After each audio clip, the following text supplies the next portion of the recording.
Alright, welcome to the single leg video for taking down larger opponents. Single legs are the highest percentage takedowns in NCAA and Olympic wrestling, to the highest levels of wrestling. Therefore, they should be the highest percentage in BJJ and all other forms of grappling, but they're not because people don't train them properly. There's two ways. These are actually the only two ways that I use to take down any opponents, but these are the only ones that I will use against someone who's much larger than me, because they avoid the sprawl. Now, sprawl is essentially like this grip. But I'm underneath it, and it's terrible. So I don't want to get spread out like this, where he can drop his weight on me and I go down. He did that slow. Much more often in sprawl, I just immediately learn what the mat tastes like.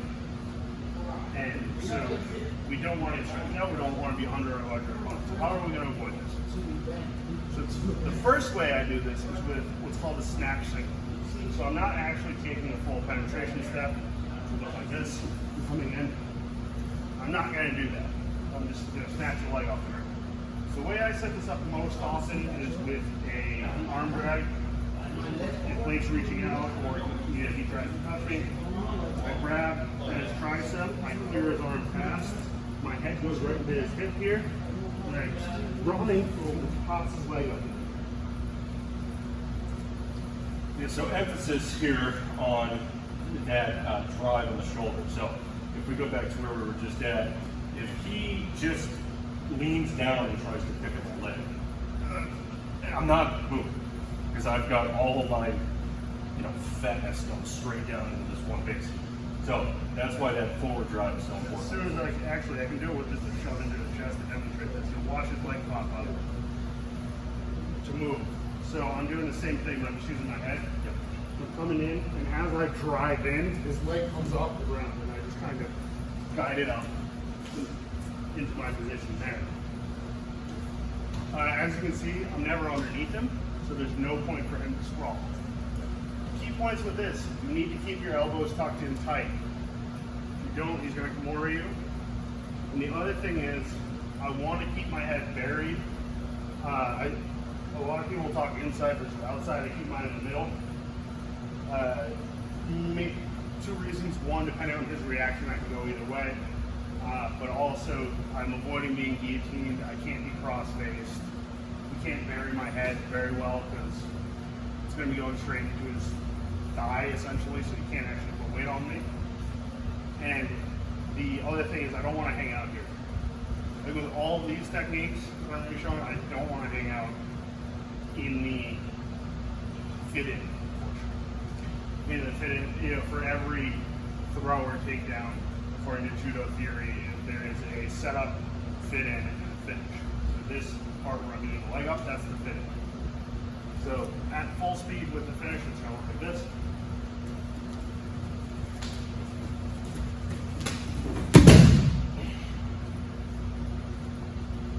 Obviously in a match, I follow them down, but we're not going live.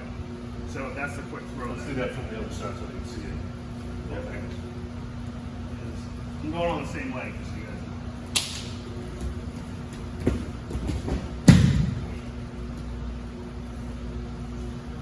So the way the throw works, essentially, is I turn his femur into a lever. I throw him in the direction where he doesn't have a leg. Yeah, notice that rotation he's doing. He's not just, you could feasibly just drive it forward. But Most people can. Actually, if I try and just go forward and backwards with this, like I'm going to start. So his weight's going to be a little bit on me. It's not like you're actually hopping on one foot, because even though this leg is in the air, some of the weight from that leg is on me. So you can pretty easily hop forward and backwards on one foot there. That's the main finish that I use, called running the pipe. I'm not going to get into the nitty gritty of all the finishes with this, but however you like to finish single leg, do that. The other one we're going to do is what's called the low single. Now this setup's a little different for me, because normally I like to have my right foot forward. I like to be kind of mirrored to my opponent. However, for a low single, it does make it a lot easier if you're in a match stance, so the same foot forward. This one's going to be a lot quicker on the setup. I basically just need to make sure I can touch blade, drop straight to my lead knee. Get my hand behind his ankle. My pinky should be on the mat. My forehead's going to be in his knee. And I'm going to step this rear leg up over to here. And as I do so, I'm going to rotate and drive my head over his knee. So, this takedown is a bit of a Y Crew special. Y Crew's the gym that I train at right now, where we're filming this. This works on everybody. I'm not kidding, like 90 pound, 100 pound girls take me down with this. And you saw how easy I just felt awake with it. So, no matter what the gap is, it'll work. Now you might be asking, Connor, you're underneath him, can he sprawl on you? The answer is no, it's just I'm too far underneath. So once I'm in, Blake can't actually drop his weight on me. He will drop his weight over me. It doesn't actually stop him from falling. I mean, I'm not in a great position here. It's a bit of a scramble, but If the objective is to get me on the floor, I have won. he's still accomplished.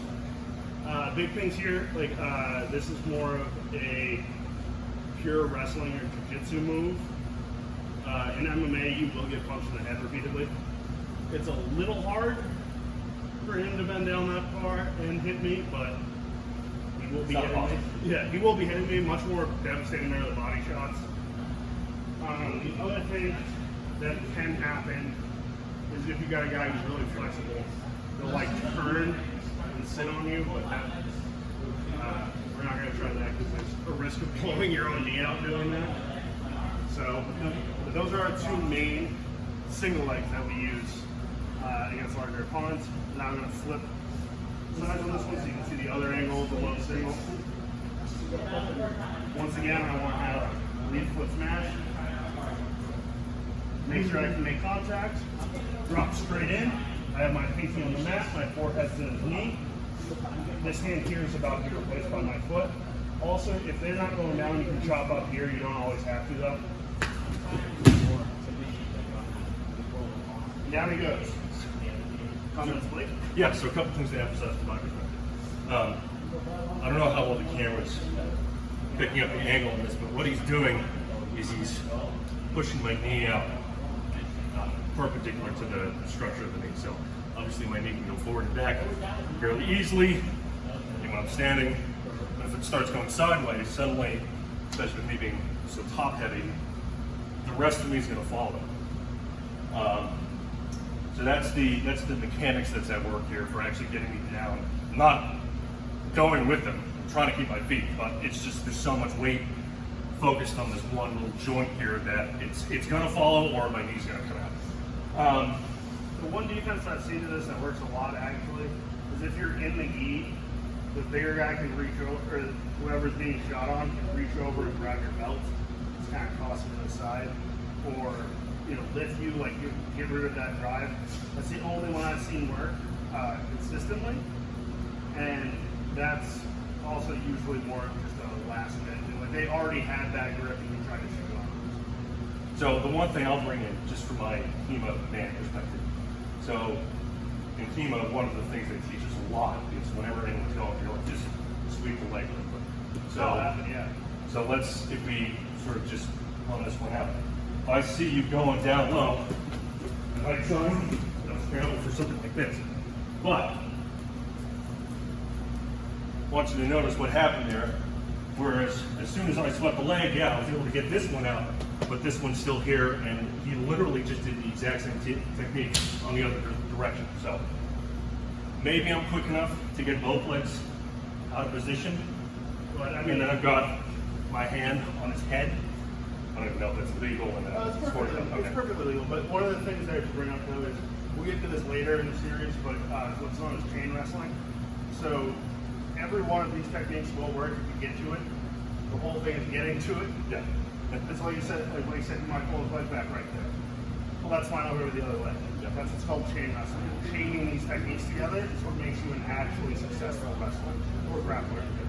That's why you look like that. But yeah, you can pull your leg, but then you got to start worrying about your other leg. So there's a possibility of escape at the initial starting line. Yeah. But it's tricky. You know, I gotta be real quick on my feet. Yeah.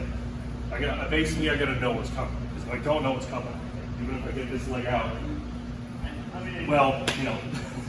the other thing is too, is to be said to that is he doesn't know my initial level change. Am I going for the snatch single or if I'm dropping all the way down, you know, for the low single. So he's not sure if he has to pull that leg back or not, or if he's going to try and cross face me, or what he's going to do.